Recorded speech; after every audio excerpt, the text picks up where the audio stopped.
విశాల్ ఇప్పుడు అందరూ కూడా అంటే ఈయన తెలుగుకి సంబంధించిన నటుడే. బట్ ఆయన వెళ్ళి తమిళనాడులో చేస్తున్నటువంటి సినిమాలు సూపర్ డూపర్ హిట్ అండ్ అవి డబ్ అయి మన తెలుగులో కూడా ప్రేక్షకుల ఆదరణ పొందుతూ ఉంటాయి. సో విశాల్ ఇప్పుడు మొన్న ఆయన సినిమా ప్రమోషన్ అది కూడా 2012లో నిర్మాణాన్ని ప్రారంభించి 2013లో సినిమా షూటింగ్ పూర్తి చేసుకున్నా కానీ అప్పటి నుంచి కూడా మదగజ రాజా అనే సినిమా షూటింగ్ పూర్తయినప్పటికీ కూడా రిలీజ్కి మాత్రం నోచుకోలేదు. మరి దానికి సంబంధించి ఏం జరిగిందో ఏంటో తెలియదు. బట్ 12 ఏళ్ల తర్వాత ఈ సినిమా రిలీజ్ కాబోతోంది. సో ఒకవైపు సంతోషం, ఇంకోవైపు ఏమో ఒక్కసారి హీరో విశాల్ ఎప్పుడైతే స్టేజ్ పైనకి వచ్చాడో అది కూడా నార్మల్గా కాదు. అసలు కొంతమంది అయితే హీరో విశాల్కి ఏమైంది, అసలు గుర్తుపట్టరానంతగా ఇంతగా ఎందుకు మారిపోయాడు అంటూ చర్చకైతే దారి తీసినటువంటి పరిస్థితి కనిపిస్తోంది. ఆయన వచ్చింది అసలైతే సినిమా ప్రమోషన్ కోసం, కానీ అక్కడ మొత్తంగా ఆయనకేమైంది అనేటువంటిదే పూర్తిగా అందరు కూడా మాట్లాడిన సిచ్యువేషన్.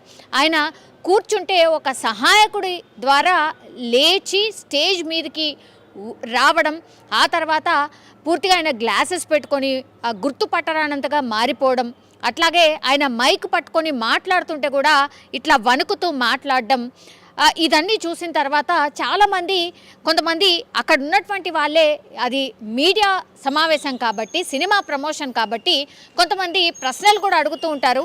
సో విశాల్ని కూడా కొంతమంది క్వశ్చన్ చేసినప్పుడు అక్కడ ఉన్నటువంటి హోస్ట్ చేసే యాంకర్ ఎవరైతే ఉన్నారో తను ఒకటే మాట చెప్పారు, ఆయన యాక్చువల్లీ చాలా అంటే హై ఫీవర్తో బాధపడుతున్నారు. సినిమా ప్రమోషన్లో భాగంగా ఆయన వచ్చారు, కొద్దిగా ఇబ్బంది పెట్టకండి అనేటువంటి మాట చెప్పడం జరిగింది. సో ఒక్కసారిగా అక్కడ ఉన్నటువంటి వాళ్ళు చర్చకు దారి తీసిన అంశం ఏంటంటే అసలు విశాల్కి ఏమైంది, పూర్తిగా ఫీవర్ వస్తేనే ఇంత సన్నగా గుర్తుపట్టరానంతగా మారిపోతూ ఉంటారా, లేదంటే ఇంకేమైనా జరిగిందా? చాలా రోజుల నుంచి కూడా ఆయన ఎక్కడ కూడా కనిపించట్లేదు, మరి ఏమైంది, ఇంకేమైనా హెల్త్ ఇష్యూస్ ఉన్నాయా, ఒక పర్సన్కి హై ఫీవర్ ఉంటే ఇంతగా మారిపోతారా అనేటువంటి చర్చ పెద్ద ఎత్తున నడిచిన పరిస్థితి అయితే కనిపిస్తోంది. అయితే దీనికి సంబంధించి హీరో విశాల్కి అంటే అపోలోకు సంబంధించిన హాస్పిటల్ వాళ్ళు హీరో విశాల్కి సంబంధించిన వార్తలు పెద్ద ఎత్తున రావడంతో ఆయనకు హెల్త్ బాగాలేదు, హై ఫీవర్తో బాధపడుతున్నారు, కాబట్టి ఆయనకి పూర్తిగా రెస్ట్ అవసరం అంటూ వాళ్ళైతే ఒక బులెటిన్ని రిలీజ్ చేయడం జరిగింది. వాళ్ళ ద్వారా కూడా ఒకటే చెప్పించే ప్రయత్నం చేశారు, విశాల్కి హై ఫీవర్ ఉంది కాబట్టి ఆయన అట్లా పూర్తిగా మారిపోయినట్టుగా ఆర్ సిక్ అయినట్టుగా కనిపిస్తున్నాడు అనేది హాస్పిటల్ వర్గాల నుంచి కూడా చెప్పే ప్రయత్నం చేసినట్టు కనిపిస్తోంది. కానీ చాలామంది ఆయనను చూసిన వాళ్ళు, ఆయన దగ్గరున్న వాళ్ళు మాత్రం ఎక్కడ కూడా లీక్ ఇవ్వట్లేదు, హీరో విశాల్కి ఇంకేదో ప్రాబ్లం ఉంది కాబట్టే ఆయన ఇట్లా ఇంతగా మారిపోయాడు, ఈ మధ్య కాలంలో చాలా సినిమాలకు కూడా చాలా దూరంగా అసలు ఎక్కడున్నాడో కూడా తెలియకుండా ఉన్నాడు, దాదాపుగా 6 నెలల నుంచి 1 సంవత్సరం పాటుగా అసలు విశాల్ ఎక్కడ కూడా కనిపించట్లేదు, మరి ఏమైంది అంటూ పెద్ద ఎత్తున చర్చకైతే దారి తీసిన పరిస్థితి. ఇంకోవైపేమో నెటిజన్లు చాలా హ్యాపీగా ఫీల్ అవుతున్నారు, ఆయనకు సినిమా పట్ల ఉన్నటువంటి డెడికేషన్ ఇది, ఆయన 12 ఏళ్ల తర్వాత ఈ సినిమా రిలీజ్ అయినా కూడా ఆయన సినిమా కాబట్టి ఎంత సిక్కున్నా సరే ప్రమోషన్ కోసం ఒక హీరోగా వచ్చాడు, ఇది నిజంగా అభినందనీయం, జల్దిగా కోలుకోవాలి విశాల్, తొందరగా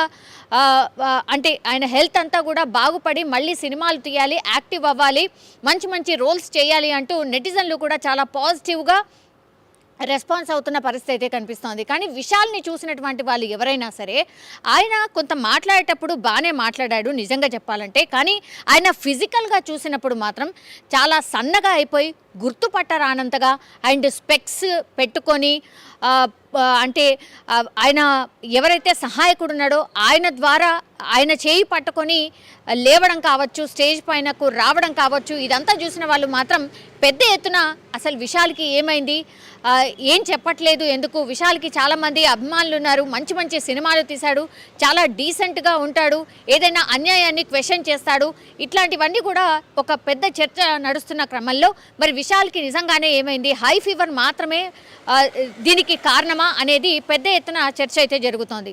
మరి విశాల్కి ఏమై ఉంటుంది అనే పెద్ద ఎత్తున చర్చ జరుగుతుంది కాబట్టి మరికొన్ని రోజుల తర్వాత దీని గురించి ఏమైనా క్లారిటీ ఇచ్చే అవకాశం ఉంటుందా వేచి చూడాల్సిందే. కానీ విశాల్కి పెద్ద ఎత్తున అభిమానులు తెలుగు రాష్ట్రాల్లోనే కాదు అక్కడున్నటువంటి వాళ్ళు కూడా ఇదే మాట్లాడుతున్న సిచ్యువేషన్ అయితే కనిపిస్తోంది. కానీ ఆయన 10 ఏళ్ల క్రితం తీసినటువంటి సినిమా కోసం ప్రమోషన్ కోసం రావడం ఒక ఎత్తు అయితే ఆయనను చూసినటువంటి వాళ్ళు ఇంకో వైపు అయితే షాక్కి గురైన సిచ్యువేషన్ అయితే కనిపిస్తోంది.